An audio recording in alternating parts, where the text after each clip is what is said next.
জি বাংলার পর্দায় একগুচ্ছ নতুন ধারাবাহিক আসতে চলেছে। তালিকায় রয়েছে সাত পাকে বাঁধা এবং কমলা নিবাস। তবে এখনো এই ধারাবাহিক দুটোর স্লট ঘোষণা করা হয়নি। তার আগেই বদলে গেল বর্তমানে চলা অন্য দুটো ধারাবাহিকের সময়। এক কথায় বলা যায় ওলটপালট হলো জি বাংলার সময়সূচি। জেনে নিন আগামীতে কখন কোন ধারাবাহিক দেখা যাবে। আগামী মঙ্গলবার ২৭শে ডিসেম্বর থেকে বদলে যাচ্ছে কুসুম এবং তুই আমার হিরো ধারাবাহিকের সময়। এতদিন ধরে কুসুম ধারাবাহিকটি রোজ বিকেল ৫:৩০ থেকে দেখা যেত। ২৭শে ডিসেম্বর থেকে সেটা আধ ঘন্টা পর অর্থাৎ সন্ধ্যা ৬টা থেকে দেখা যাবে। অন্যদিকে তুই আমার হিরো সম্প্রচারিত হতো সন্ধ্যা ৬টা থেকে। সেটা এগিয়ে এলো কুসুম ধারাবাহিকের আগের সময়। ফলে রুবেল দাস এবং মোহনা মাইতির ধারাবাহিকটি বিকেল ৫:৩০ থেকে দেখা যাবে। তবে কেন এই বদল সেটা স্পষ্ট নয়। টিআরপি কারণ কিনা মনে হতেই পারে।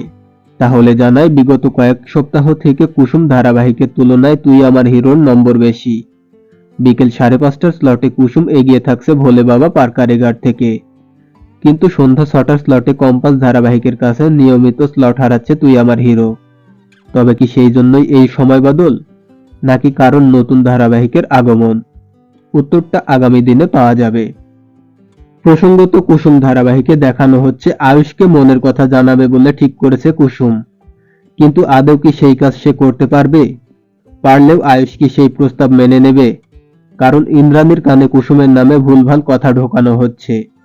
অন্যদিকে মেঘাও মৃত্যুফাত পাচ্ছে সুযোগ বুঝে। শেষ পর্যন্ত কি ঘটে সেটাই দেখার। তুই আমার হিরো ধারাবাহিকে দেখানো হচ্ছে গুরুতর বিপদে আরশি। তাকে বাঁচাতে মরিয়া সাক্ষ্য। তবে যে যে শর্ত দেয় আরশিকে সাক্ষ্য যদি বাঁচাতে চায় তাহলে তাকে ৪৮ ঘন্টার মধ্যে থানায় যেতে হবে এবং থানায় গিয়ে জানাতে হবে যে সেই এতদিন বজরংবলীর দুধ সেজে সবকিছু ঘটিয়েছে। ফলে স্ত্রীকে বাঁচাতে সাক্ষ্য শেষ পর্যন্ত কি করে, আদৌ আরশিকে বাঁচাতে পারে কিনা সেটাই দেখার। ভিডিওটি কেমন লাগলো কমেন্ট করে জানান। আর এই ধরনের আরো ভিডিও পেতে সাবস্ক্রাইব করুন এসবি বিনোদন আপডেট। ধন্যবাদ।